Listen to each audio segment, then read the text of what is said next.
không sưng không đi có sưng có một cái rồi đi cái anh ấy luôn điểm hết chữ không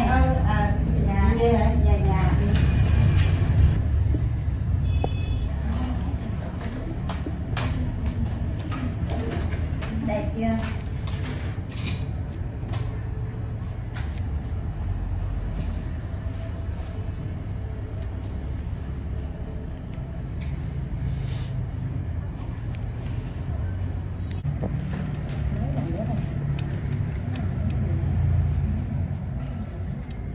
Cái này màu gì thì máy dài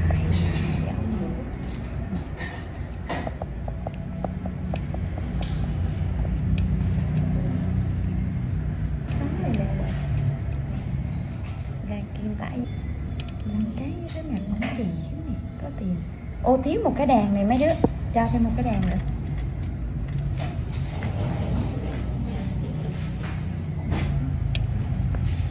Làm cho chị xem chưa? Chị luôn. Rồi. Có xí đấy mai. Xí góc chỗ rộng lòng đó vậy.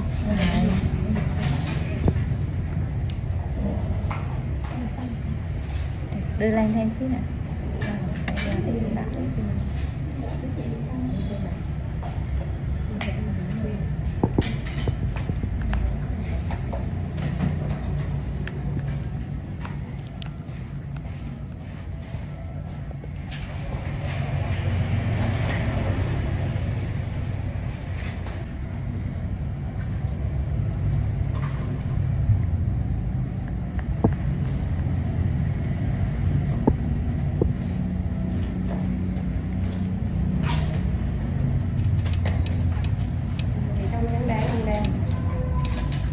Thiệt cái chị thiệt luôn á. Dạ chứ không phải anh giỡn mô người không có làm ngại gì thưa tới. Em có một bé khách cứ suốt ngày phải đi nhịn làm mài đen quá. Ủa nhuộm chứ không phải là nhuộm đó Lâm phải nhuộm lại hả? Thì lông mày đâu có ra dễ chứ ra đâu phải như tóc đâu. Đâu có, nhưng mà hắn tự đen nè. Mô ra nó rụng chị. Tháng nhưng mà có mấy chục nghìn vài tháng là em thấy được rồi. Rồi chị cái nghĩa là chị cái tóc nó ra nó hết rồi, còn lông mày có biết nữa chị gãi quá. Dạ chị đưa cho mấy Cảm ơn em. chị chỉ hắn cái chỗ mới làm đấy, chẳng đừng có bầu thuốc vô chứ bầu thuốc rồi rớt chị ghi nổi. Em cố gắng đừng lách giùm chị xem.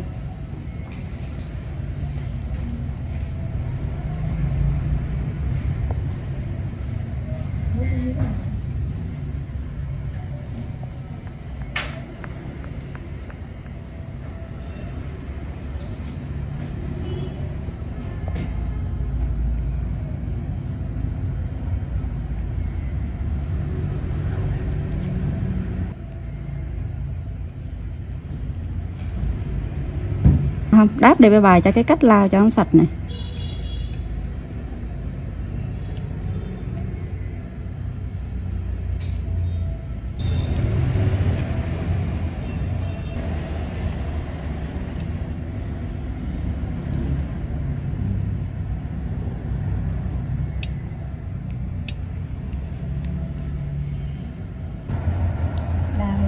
Lau cơ. Không giỏi.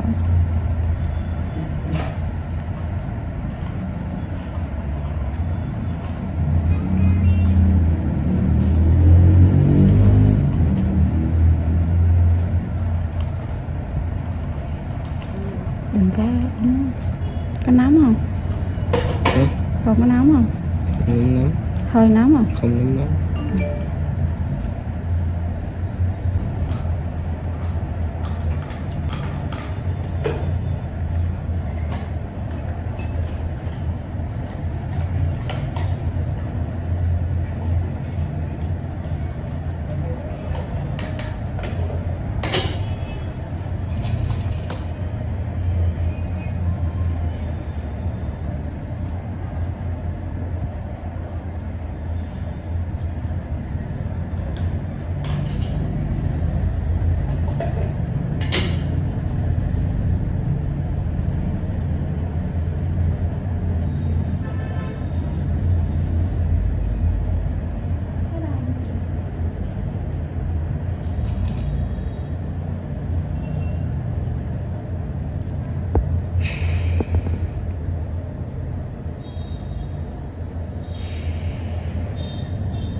bộ không? Đi. Đi có cho tiền bộ không? Có chứ. Tham ơn thông Cho miếng chứ. Bèn. gì?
Anh đi trường Hoàng Hoa Thám mà anh cũng học cấp 3 rồi đấy chứ. Cấp 3 rồi.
Chỗ thở thì gớm cái trời.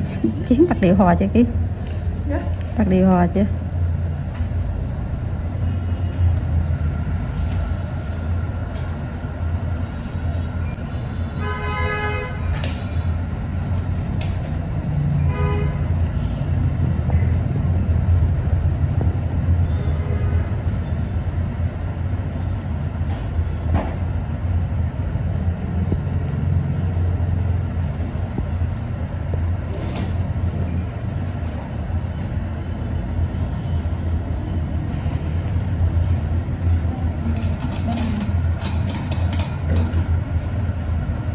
Bụng cô này nhìn nhỏ mà làm rắn to dễ sợ.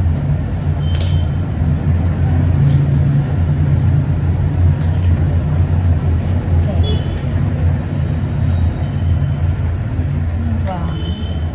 Ừ. Vàng. Ừ.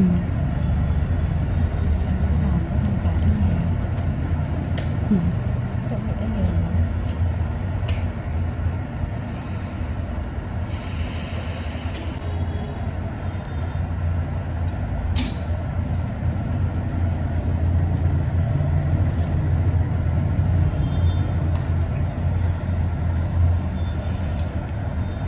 Con nằm yên con. Nằm yên là im, nằm yên, nằm yên. Đau hay là răng? Đau hay là mỏi người? Local. Tập. 6C, 1996 to 2005, review. Basically a stripped-down Honda GL 1500 Gold Wing, with lower gearing and 6 carbs, the Honda F6C Valkyrie is actually reasonably good fun to ride, and some might say it's best made motorcycle in America. The Honda Rune 1800 looks like some kind of Dan Dare spacecraft, mental. Ride quality and brakes. Here, the Honda F6C Valkyrie surprises many riders.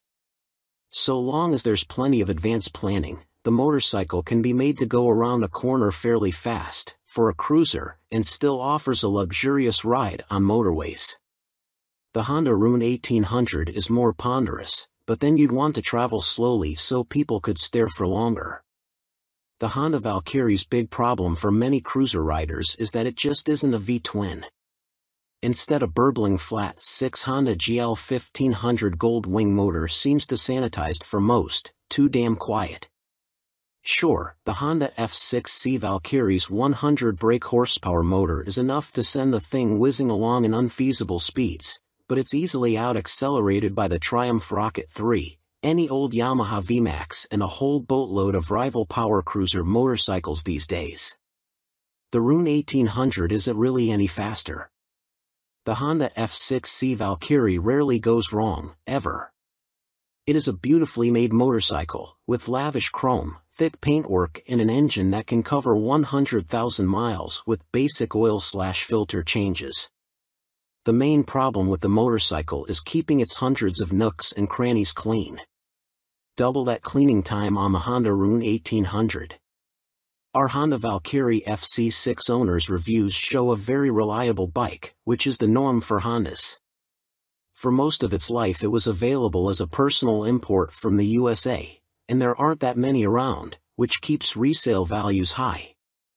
Honda F6C Valkyrie motorcycles with the hard luggage touring kit on seem to be sought after. Buy a good used motorcycle and you can 5 years biking for about $2,000 in depreciation. The Honda Rune 1800 costs big bucks and is for lotto millionaires and poseurs only. Huge brakes, beefy forks and a proper two-person saddle are some of the useful features on the Honda F6C Valkyrie. It could use the reverse gear of the Gold Wing, and there's no screen as standard on the Honda F6C Valkyrie. Naturally, there's a whole phone book of accessories to be had, from both Honda and US aftermarket motorcycle accessory suppliers. Sci-fi bodywork on the Rune looks stunning. Welcome to BBC Motor Reviews channel. KTM 1090 Adventure, 2017 on review. The chassis copes with the extra power with ease. In fact, it feels like it could handle a further 25 brake horsepower. The conventional 48mm WP forks and WP rear shock work straight out of the box. The forks are non-adjustable, but on our test route that didn't pose any problems. A 170-section rear tire and the 1090's relatively low weight enable it to be hustled with ease. Boring it certainly isn't. Unfortunately, we had less than ideal conditions to test the new 1090, but wet riding did highlight the bike's rider friendliness and near-perfect fueling at low speeds. There are 3 riding modes: Sport, Street, and Rain, with an optional off-road setting. Each mode changes the engine characteristics and level of traction control intervention.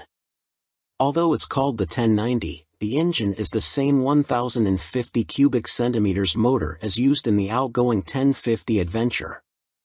In the old model, KTM restricted it to 95 brake horsepower, but they've unleashed an extra 30 brake horsepower for the 1090, pushing peak power to 125 brake horsepower and torque to 80.4 ft-lb. On the road, it deals like KTM have thrown a bottle of vodka into the punch bowl along with a dozen cans of Red Bull.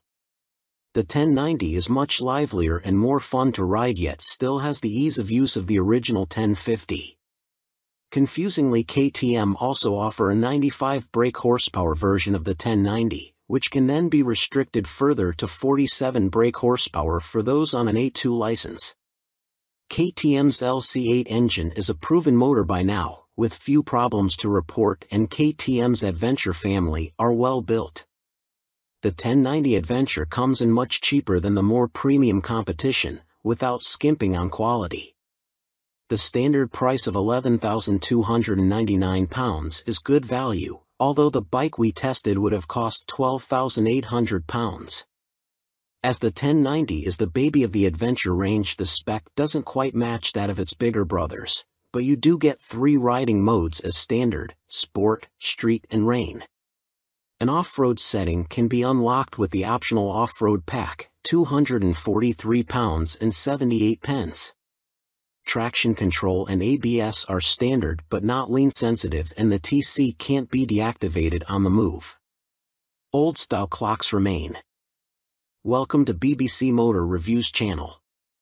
Cines Akuma 125, 2022 on review.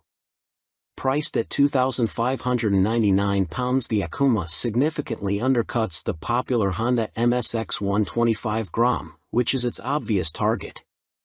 And though my preference is for traditional-looking bikes with a retro feel, like the WK Scrambler or Cines's own Outlaw, after riding the updated Akuma, I'm genuinely impressed.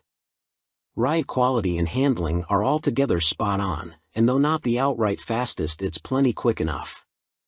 Yes, perhaps the seat leans you a bit too far forwards, and at 6 foot tall my knees are a bit high, but this aggressive style and involving feel make the Akuma a confidence-inspiring and solid first ride for any newcomer.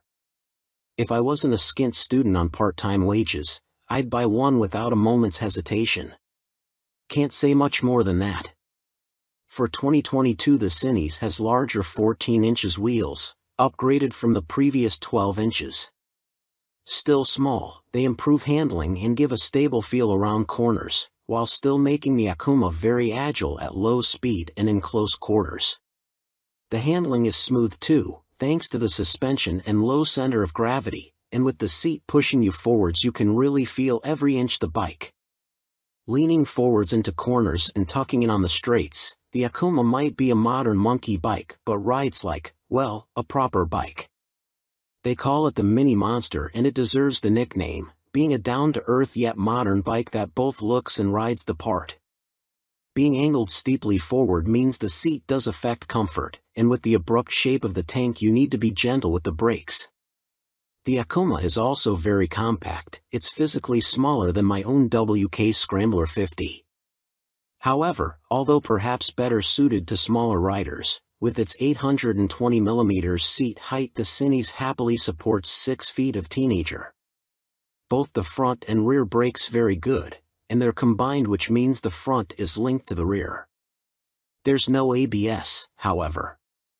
Being air-cooled instead of liquid-cooled doesn't really match the modern style of the Akuma, and with 9.7 brake horsepower it's not as powerful as other more modern bikes.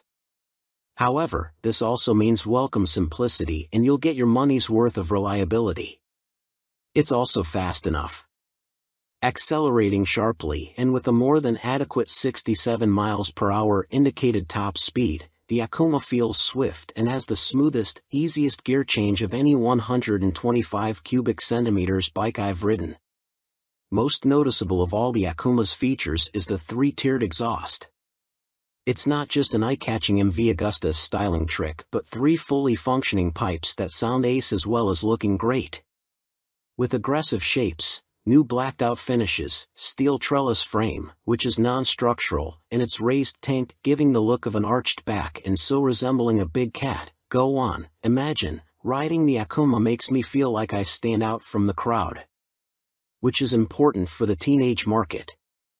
Switchgear, components and overall finish look and feel pretty good for a $2,500 bike. Some fasteners and smaller parts will need coating with anti-corrosion treatment for winter use, but that's true of some bikes costing 5 times as much. And overall the Cines does a good job of disproving preconceptions about cheap, flimsy Chinese bikes. Honda's trendy MSX 125 Grom costs £3,849. Yes, it's a bit nicer finished than the Cines and will hold its value better, but it's only got the same power, and the extra £1,300 over the Akuma can be a big ask for a cash-strapped teen. Benelli's TNT 125 is also made in China and costs the same as the Cines. It's got a couple of horses more and a neat-looking trellis frame, but it's also a tad gaudy and in your face. Picking between them is as much down to their image and personal preference as anything else. Tech fan? You'll be interested to learn that the display now has multiple color options as well as brightness settings.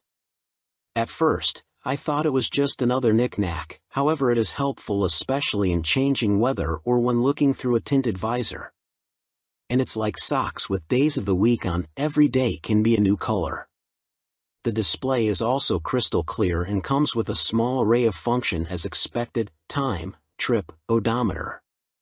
Something that I quite like are the large buttons that the Cines uses. None of this tapping the wrong control malarkey, just big simple buttons, easy as you like. 2019, Cines Akuma launched late in the year as a 2020 model. Modern monkey bike with air-cooled 4-stroke single and 12-inch wheels. 2022, upgraded with larger wheels, jazzy new clocks, plus more refined styling and colors. Replacing the stock bike's KYB suspension, the SP features Gen 2 Öhlins semi-active suspension, NIX 30 SV forks and a TTX 36 SV shock, which automatically controls the damping levels while leaving spring preload manually adjustable. Featuring spool valves rather than traditional needles valves, which Öhlins claim deliver faster adjustment and a more accurate responsiveness at the low and high ends of the adjustment range, the SP suspension can be set in one of 3 semi-active damping modes, A1, A2 or A3, or one of 3 manual setting, M1, M1 or M3, which remove the semi-active function and allow fixed damping settings to be selected via the dash. An incredibly impressive system, the semi-active suspension responds to undulations in the road surface instantly, smoothing them out and making the SP feel like it is gliding over the bumps. Harsh ones still give you a kick, but unlike on a conventional system, the semi-active damping instantly recovers and keeps the MT nicely composed, a feature that reduces its tendency to shake its head when exiting bends under hard acceleration. On the UK's roads, A2 is the best option for bumpy B-roads where A1 suits fast, smoother road better, and A3 is more for straight-line cruising, as when the pace ups it feels a bit soft at the rear end. And the SP's brakes are better too. Fitting braided steel lines can make a bike's brakes feel horribly dead at the lever as they lack rubber lines comforting initial squish. However, on the SP there is still enough feel to allow you to apply small amounts of pressure accurately via the new Brembo Radial Master cylinder. They don't scream race bike and aren't as fierce in their bite as some rivals' setups, but are fine for use on the road, and it is great to see the SP and stock MT now featuring cornering ABS thanks to the addition of an IMU in this latest generation. Good and bad news with the new Euro 5 compliant engine.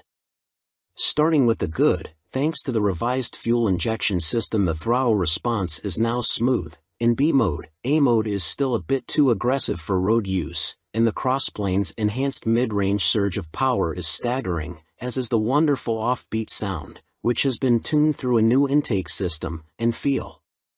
But despite lengthening its gearing, the MT remains a noticeably thirsty bike and recorded 41 miles per gallon on our test ride, which is what Yamaha claim, but still equates to a range of just 155 miles until the 17-liter tank is empty. If you opt for the SP, alongside the Öhlins suspension you gain braided steel brake lines as standard, as well as a 3-piece belly cowl, black bars and levers, and a stitched seat.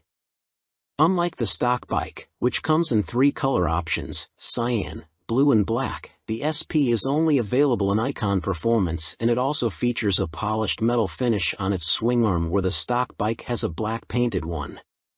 Everything else, including the engine and electronics package, is identical between the 2 MT10 models, which is good news for MT10 owners but a bit disappointing for SP owners who may feel like they deserve something extra to brag about aside from suspension.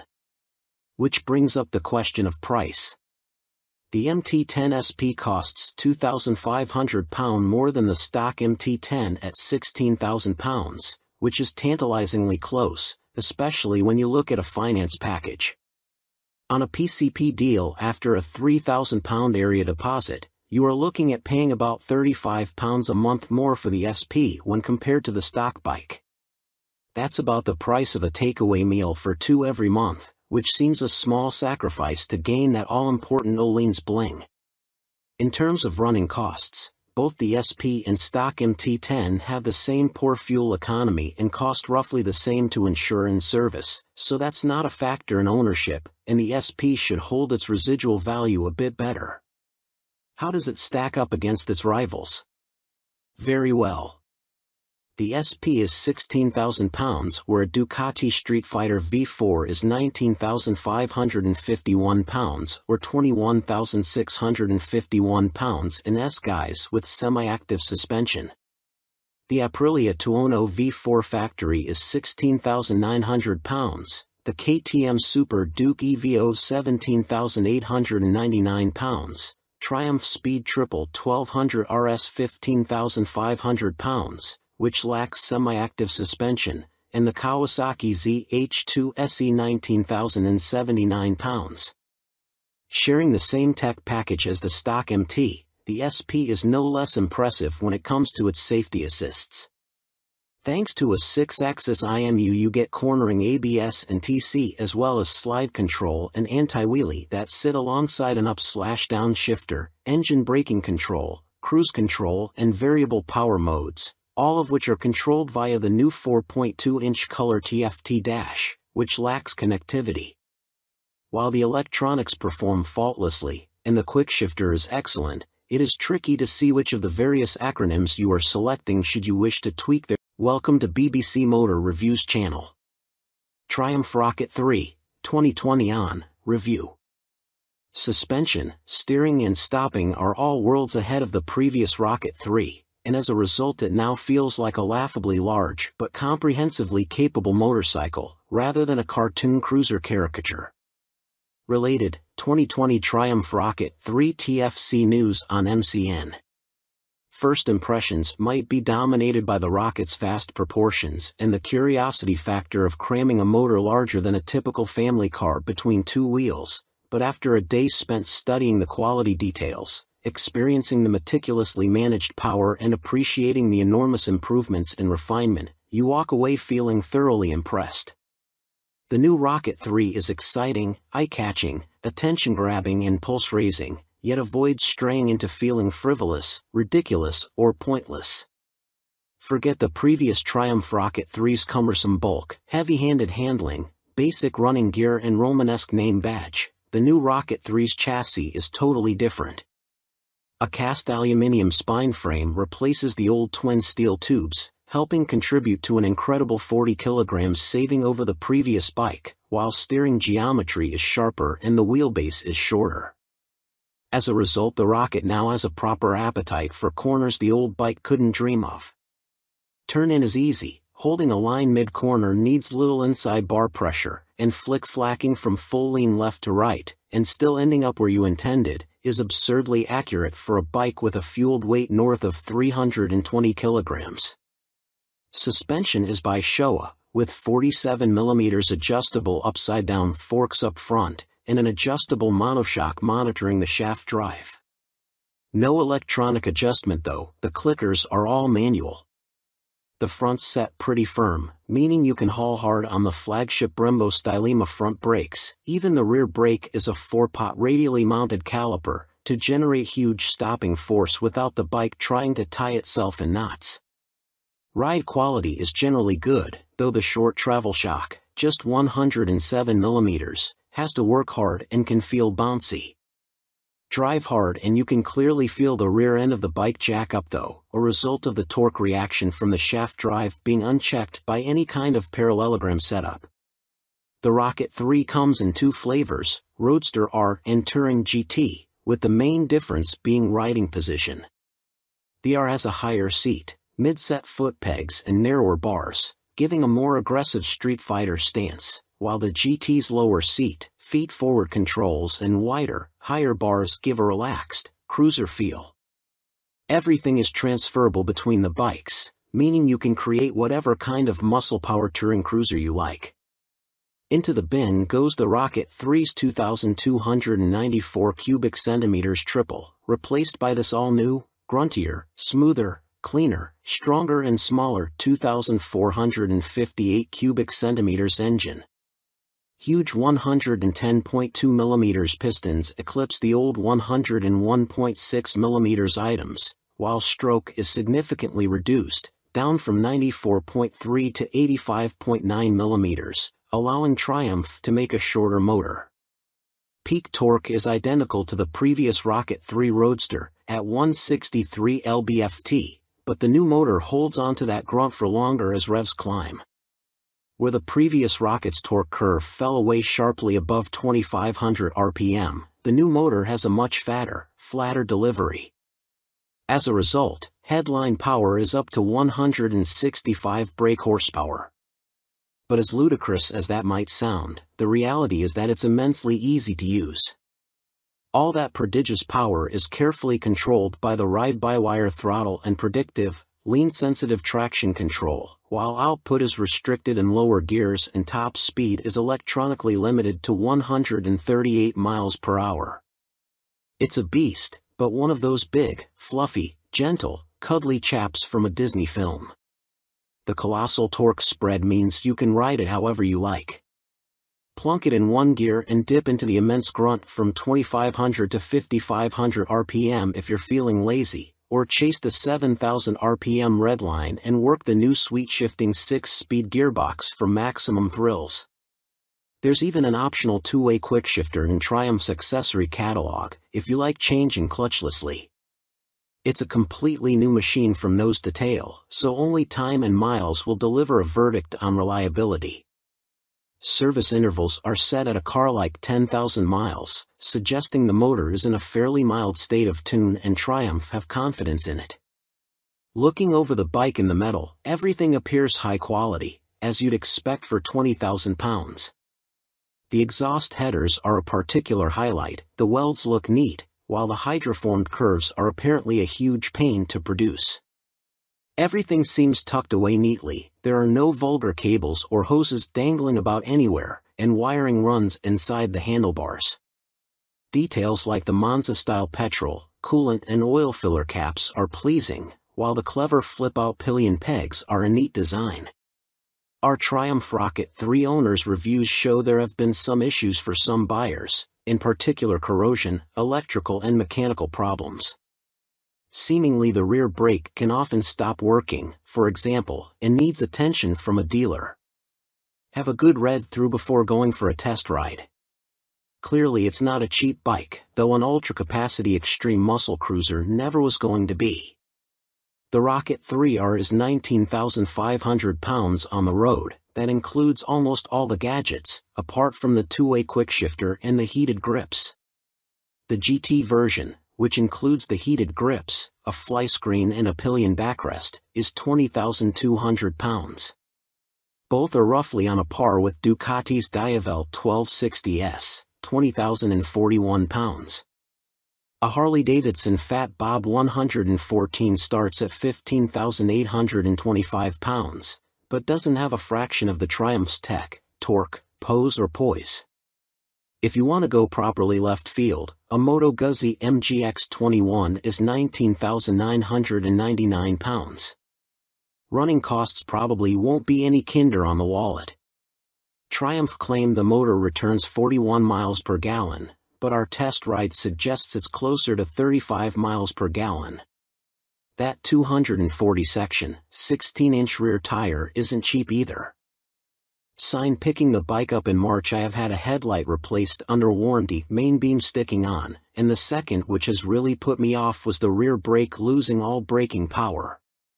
It has been back to my dealer who changed the fluid for a better one but was told that Triumph know there is an issue and they are working on it. I thought anything to do with brakes on a 163 pounds of torque monster would be the #1 agenda. First service only. The fuel economy is not bad so far, 43 to 45 miles per gallon. That is with occasional spirited riding thrown in. 2 stars is because after 6 months I was offered 13,500 pounds from the dealer to buy it back. Even WBAB offered considerably more, so not much faith in the brand and will likely be going back to BMW. Equipment. The Brembo brakes are top-notch. The stopping power and feel is superb, the ride comfort is less so. I am a big old guy, and no matter how I try to adjust the rear suspension, the ride is harsh on anything but smooth tarmac. The roads in Herefordshire where I live are amongst the worst in the UK, and backache sets in after about 2 hours. I have purchased an Airhawk DS seat pad which has transformed the comfort, but it's still not all day comfy like my old Rocket. The tank is so wide you have to ride legs apart, which at motorway speeds the wind blast makes your hips ache trying to keep tucked in. In the end, I made and fitted a pair of Perspex front fork air deflectors to solve the discomfort. I didn't go for the quick shifter or the navigation package, as for me they don't offer much in the way of the overall riding experience. The TFT display is good, but on some settings it is too fussy and hard to read. I opt for the screen that shows speed, revs, gear selection and fuel status. That's enough for me. There are a few niggles with this bike that could be better. The original screen doesn't give much wind protection, and the rear hugger design is total crap. In the rain you get covered in road crud halfway up your back. I bought an aftermarket hugger which left some wiring exposed, so I ended up fitting this over the top of the original hugger. Problem solved. I purchased the accessory panniers and rear rack to give the bike some touring capability. These panniers are okay, but are quite small and are not as rigid as I would have liked. The optional rear rack is stated as only good for 3 kilograms, which means fitting my fully loaded Kuryakyn Grand Tour bag on the rear may be more than it can withstand. Guess I will soon find out, as there is little room on the pillion seat. One of the best design features on this bike are the fold-away pillion foot pegs and the folding pannier mounts. If anyone is thinking about buying this bike for some serious touring, then you will need a few aftermarket bits to iron out its touring limitations. Welcome to BBC Motor Reviews channel. Yamaha Phaser 600, 1998 to 2004, Review and Used Buying Guide. Related, Easy Fit Kit turns Yamaha Phaser 600 into retro race rep. In fact, since Yamaha stopped the FZS 600 Phasers production in 2003, it has taken them until the launch of the Tracer 700 to replicate the Phaser's magic formula. However, in 1999 the Yamaha Phaser 600 was the best-selling bike in its class, and by 2002 the firm had sold over 83,000 units.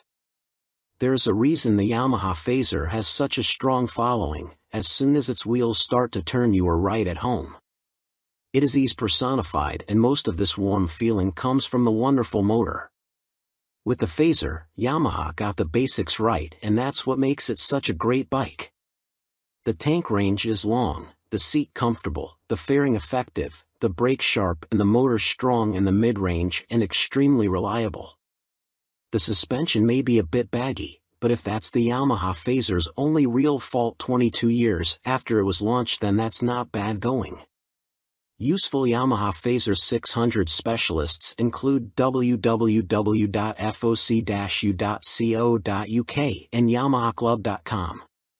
Read on for our full used buying guide.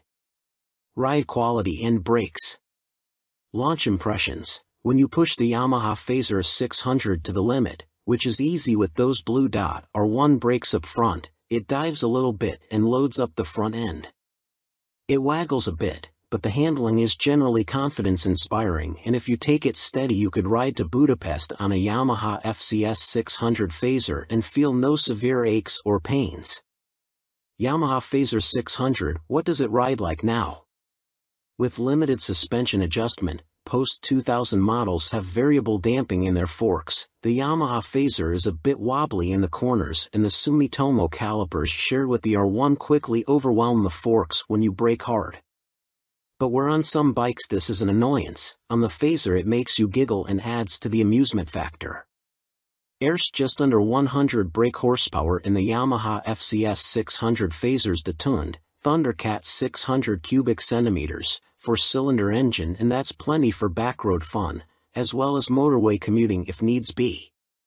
The Yamaha FZS 600 Phaser delivers its power in a wide spread, and the 6-speed gearbox is there if you feel like playing tag with sports bikes.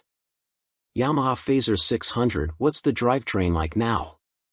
The inline-4 is beautifully smooth and has that lovely mid-range pull you get with an old long-stroke unit. It's not revvy or buzzy like the FC6's engine, it's just silky smooth and full of drive.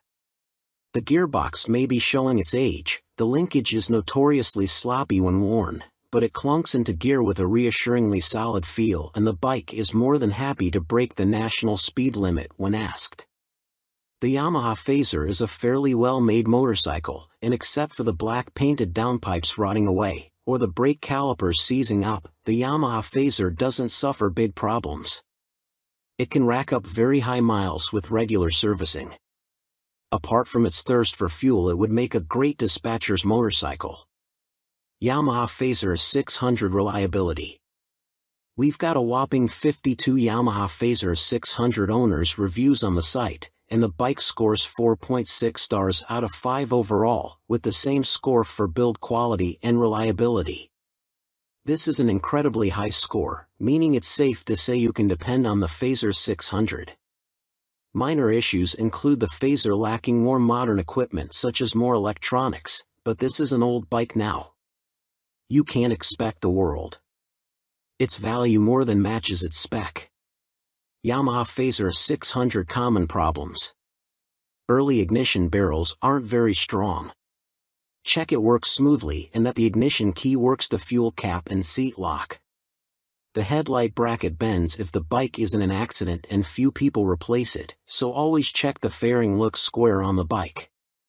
The steel swing arm can trap water and rot around the chain adjusters, so inspect this area well for any obvious rust damage. The Phaser has a 110/70 front tire, and as a result tire choice is limited. You can fit a 120/70, but this can interfere with the mudguard. Yamaha Phaser 600, a mechanic's take. By Chris Spinks, Chief Instructor, Metropolis Training School. The key factor when buying a used FCS 600 Phaser is seeing if it goes into second gear. First gear on the Phaser is quite short, and the jump to second puts a lot of strain on the gearbox. This can cause the second gear selector fork to bend, and that leads to a really stiff change and eventually a broken gearbox. On a cheap bike such as a used Phaser, that can write the bike off as replacing it is not economically viable, as a complete gasket kit costs £500. That said, when I destroyed my Phaser's gearbox on a track day, I bought a new motor for £400, and swapping them over was fairly simple. The sprocket retaining nut is a classic Phaser fault and well documented. The nut comes loose, the sprocket slides off the shaft and then sits on the threaded part of the output shaft. People think the clutch is gone and rev the motor, which causes the sprocket to strip all the threads off the shaft.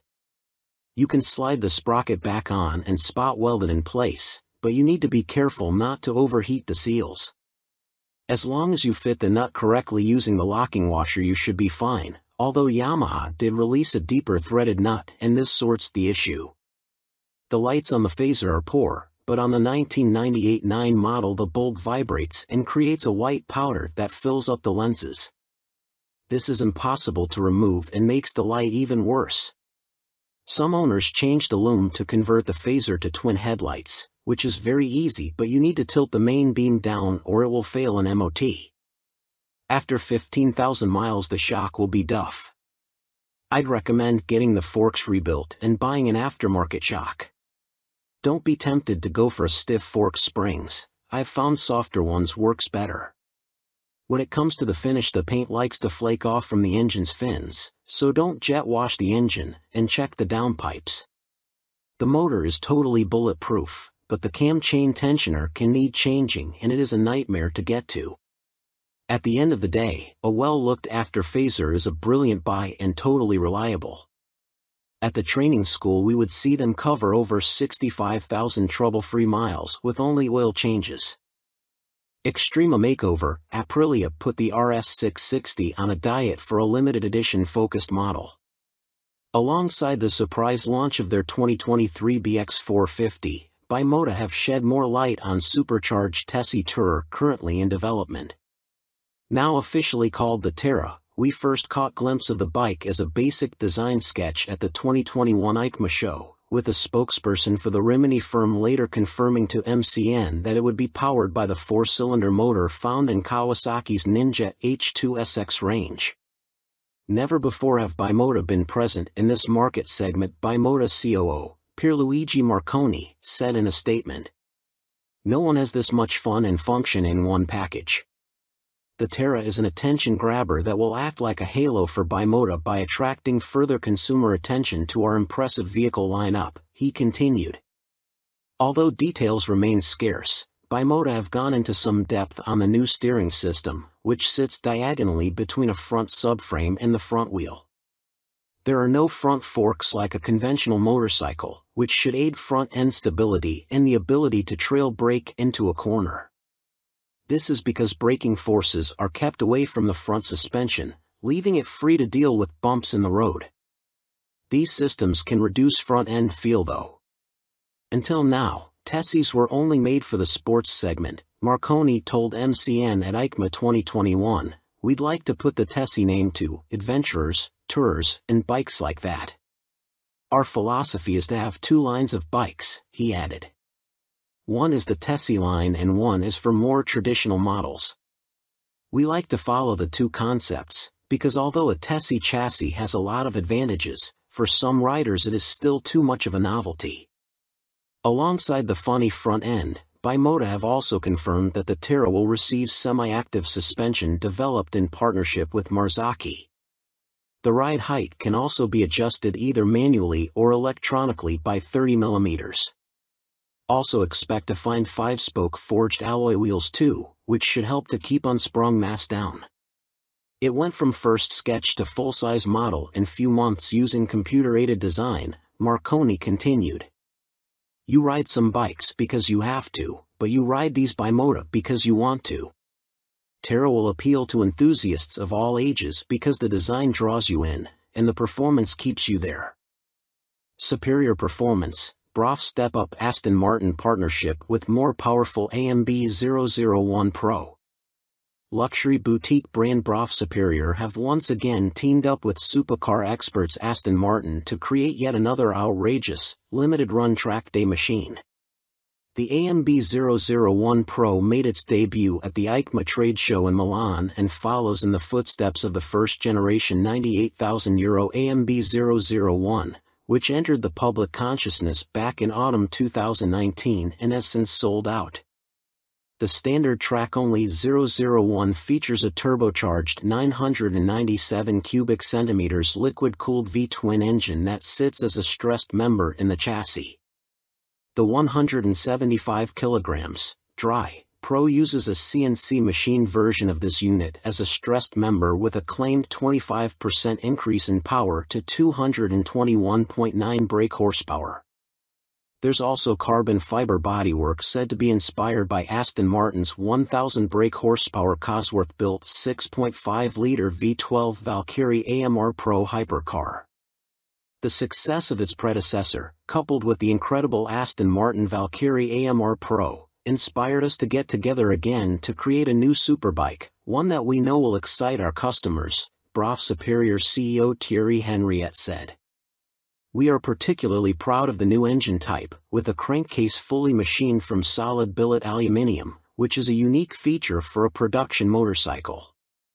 With the marked increase in power, this takes AMB 001 Pro into the hyperbike sector. Machined from AL 5000 solid billet aluminium alloy, the uprated motor also gets a new cylinder design, with wet cylinder liners for greater cooling, which should help with the longevity over prolonged hard use. Limited to 88 units in total, the Pro will not be homologated for the road and will be built by hand at the Brough factory in Toulouse, France. Orders are now being taken, with the first deliveries expected in the final quarter of 2023. The bike shown at EICMA was a prototype. It's a beautifully simple formula. Form plus technology equals performance, Marek Reichman, Executive Vice President and Chief Creative Officer of Aston Martin, said. We've achieved this fluidity again with Brough Superior for those who desire a track superbike like none other. The rider is part of this moving sculpture and will literally feel as though they are part of the track when laying atop the AMB 001 Pro. But it's not all about engine performance. A quick glance at the side profile of the Pro reveals more extreme bodywork, with a more pronounced tail, winglets, and a rear carbon disc wheel design. There's still next to no front wind protection though, which could be unpleasant at speed and take away from the riding experience. Gone is the underslung exhaust exit from the standard 0012, with a single pipe on the right side of the bike protruding above the fat 200 section rear tire and shark-like aero wing. In a nod to Aston Martin's racing success, the 001 Pro features a striking jade green livery, with a blacked-out motor and suspension. This suspension system comes in the form of a front double wishbone setup adjustable for preload and rebound, plus a rebound and preload adjustable monoshock. Naked Ambition, CF Moto unveil NKC22 concept. CF Moto weren't short of new bikes to show us at the EICMA trade show in Milan, including this naked roadster concept called the NKC22. The bike uses an 800 cubic centimeters parallel twin engine, presumably the same KTM 790 lump used in KFMoto's 800 metric tons models, but wrapped in a lightweight, sporty chassis. This concept version is covered in forged carbon bodywork with an engine fairing that doubles up as an aerodynamic wing. Front forks are heavy-duty upside-down units and look to be fully adjustable, while at the back a stylish single-sided swing arm holds a rear wheel blanked off with carbon inserts. CF Moto reside at the economical end of the motorcycle market, and so even this concept version gets J.1 brakes rather than the full Brembos used on last year's track-focused SRC21 concept. Twin SC Project exhausts complete the aggressive, sporty look and would, from the looks of them, far exceed UK homologation noise limits, so expect something more sensible on the finished bike. The M button on the left switchgear and the word Street on the bottom of the TFT dash display suggest that a selection of rider modes is available with up and down buttons for cruise control also included. And the telltale phone symbol elsewhere on the screen means there's smartphone connectivity, too. CF Moto reside at the economical end of the motorcycle market, and so even this concept version gets J.1 brakes rather than the full Brembos used on last year's track-focused SRC21 concept. Twin SC Project exhausts complete the aggressive, sporty look and would, from the looks of them, far exceed UK homologation noise limits, so expect something more sensible on the finished bike. The M button on the left switchgear and the word Street on the bottom of the TFT dash display suggest that a selection of rider modes is available with up and down buttons for cruise control also included. And the telltale phone symbol elsewhere on the screen means there's smartphone connectivity, too. Naked Ambition, CF Moto unveil NKC22 concept. CF Moto weren't short of new bikes to show us at the EICMA trade show in Milan, including this naked roadster concept called the NKC22. The bike uses an 800 cubic centimeters parallel twin engine, presumably the same KTM 790 lump used in KFMoto's 800 metric tons models, but wrapped in a lightweight, sporty chassis. This concept version is covered in forged carbon bodywork with an engine fairing that doubles up as an aerodynamic wing. Front forks are heavy-duty upside-down units and look to be fully adjustable, while at the back a stylish single-sided swing arm holds a rear wheel blanked off with carbon inserts. CF Moto reside at the economical end of the motorcycle market, and so even this concept version gets J.1 brakes rather than the full Brembos used on last year's track-focused SRC21 concept. Twin SC Project exhausts complete the aggressive, sporty look and would, from the looks of them, far exceed UK homologation noise limits, so expect something more sensible on the finished bike. The M button on the left switchgear and the word Street on the bottom of the TFT dash display suggest that a selection of rider modes is available with up and down buttons for cruise control also included. And the telltale phone symbol elsewhere on the screen means there's smartphone connectivity, too. CF Moto reside at the economical end of the motorcycle market, and so even this concept version gets J.1 brakes rather than the full Brembos used on last year's track-focused SRC21 concept. Twin SC Project exhausts complete the aggressive, sporty look and would, from the looks of them, far exceed UK homologation noise limits, so expect something more sensible on the finished bike. The M button on the left switchgear and the word Street on the bottom of the TFT dash display suggest that a selection of rider modes is available with up and down buttons for cruise control also included. And the telltale phone symbol elsewhere on the screen means there's smartphone connectivity, too. Fantic released their first twin, the Caballero 700 Scrambler. Fantic has revealed their first modern-era twin-cylinder machine with a 700 cubic centimeters Scrambler joining their Caballero range. Fantic are making the most of their partnership with Yamaha, announced at the beginning of 2021, as the bike uses the 689 cubic centimeters, liquid-cooled Euro 5 engine seen in the MT-07, Tenere 700 and R7. There has been no retuning of the CP2 twin either, as Fantic claim the Caballero will hit the showrooms in April next year, boasting 75 brake horsepower and around 50 lb.ft of torque, identical to the R7 and considerably more than the 40 brake horsepower and 31 lb.ft of torque of the Caballero 500 Scrambler. Elsewhere, the 700 sports the same 19 inches front and 17 inches rear, aluminium, spoked wheels as its small-capacity sibling. The engine sits in a single backbone-style frame made from CRMO steel attached to an aluminium swing arm, giving it a wheelbase of 1,460 mm, 35 mm longer than the 500 version. One of the most immediately obvious differences between the two capacity scramblers is the exhaust system. The new 2-into-1-into-2 setup runs under the engine, over the swing arm to exit in roughly the same position. Both machines have a seat height of around 830 mm. Connecting frame to wheel will be a 45 mm upside-down fork made by VRM Marzocchi. The Italian manufacturer also supplies the rear monoshock with preload adjustment.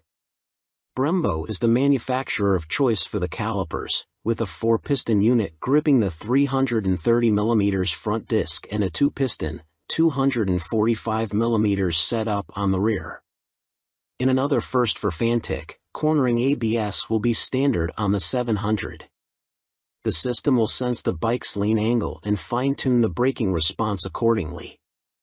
Traction control also makes its debut to the Fantic lineup, with both rider aids and 3 rider modes, road, off-road and custom, manipulated via a 3.5 inches TFT display with Bluetooth connectivity.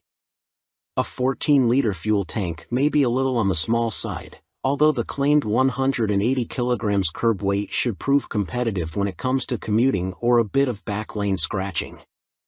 An expected price tag of around £9,000 may put some off, although stylish looks, proven engine and handling potential could tempt many. Stuart Prestige. By Stuart Prestige. All-weather rider with a penchant for long tours and hours in the saddle. You may also like.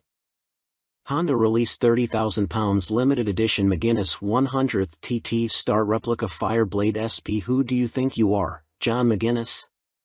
Well, now you really can live out your TT fantasies, as Honda reveal they will build 30 examples of this CBR 1000RR Fireblade SP John McGuinness 100th TT Start Replica Edition in celebration of the road racing legend's phenomenal accomplishments on the island. The headline visual difference from the stock bike is the bold replica of the paint job John raced with for his 100th TT Start. But this is more than just a replica paint job, there's a whole host of other upgrades to add to the exclusivity. The stars align for me to be back on a Honda Fireblade for my 100th TT Start, says McGuinness. It's an awesome bike and has meant so much to me over my career. I'm proud of my connection with its place in TT history and of this, my replica. John McGuinness is the second most successful TT racer of all time, next to the late, great Joey Dunlop, and while revered as road racing legend, he has also had an exceptional short-circuit career, having raced in 24-hour world endurance races like the Bol d'Or and Le Mans, 500 cubic centimeters GPs, and the Daytona 200. He's a former British 250 cubic centimeters champion, has ridden in World Supersport and finished third in the 2009 British Superstock Championship. Making his TT debut in 1996, he won the Best Newcomer title in the 250 cubic centimeters class. 3 years later, he took his first win, the 250 cubic centimeters lightweight TT. Over the ensuing 2 decades, 1999 to 2019, he has accumulated an incredible 47 podiums and 23 TT wins, as well as being the first to break the 130 mph lap barrier on a Honda Fireblade, no less. So, what do you get for your £30,000?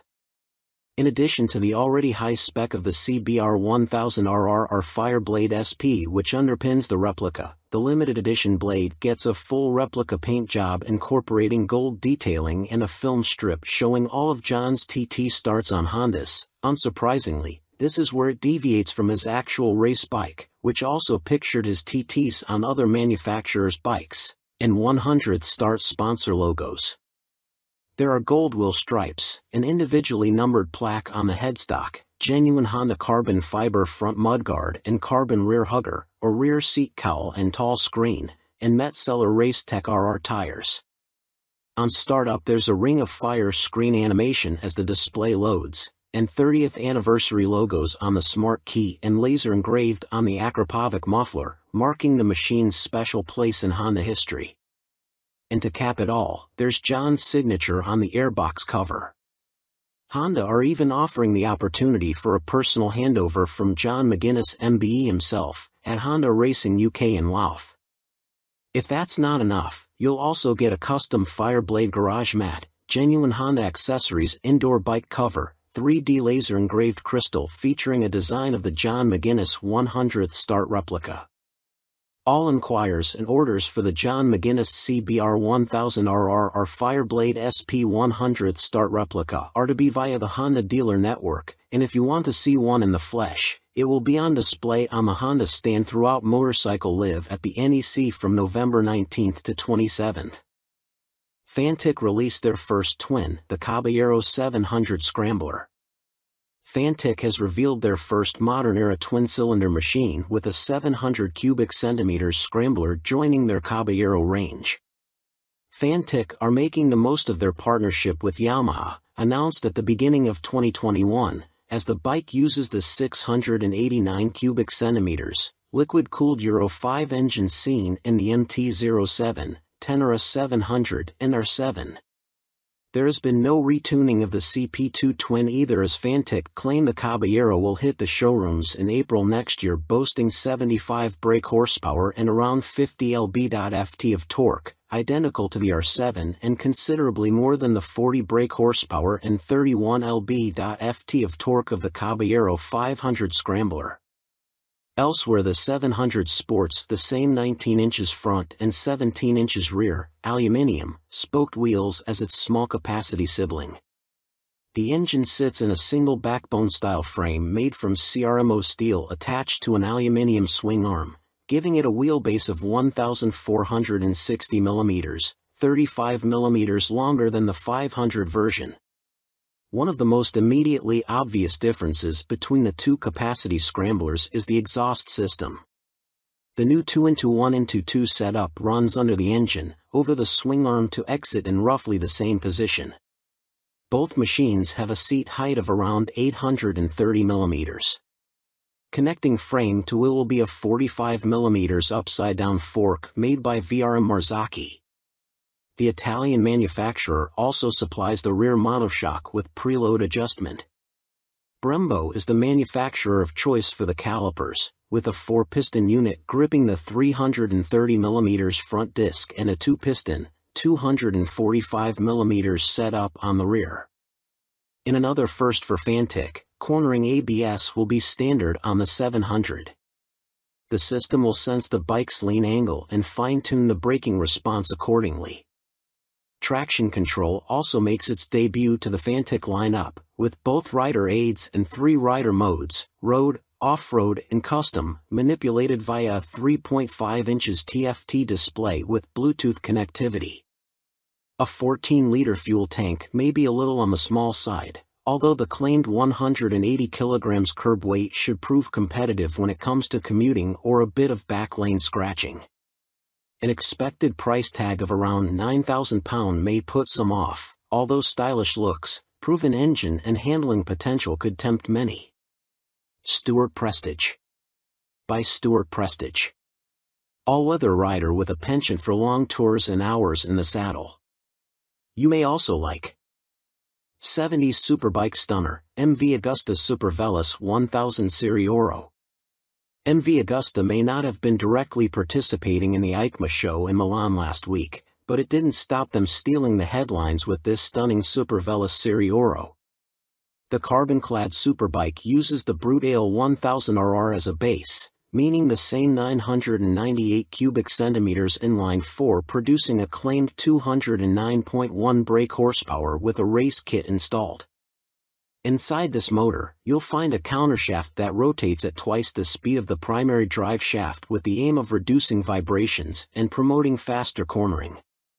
You also get the same frame and single-sided swing arm, but now clad in carbon fiber bodywork inspired by MV's 1972 500 GP Racer. Sitting alongside the smaller, 3-cylinder Super Veloce 800, the Serie Oro is planned to hit dealers in the middle of next year at a price of approximately £50,000.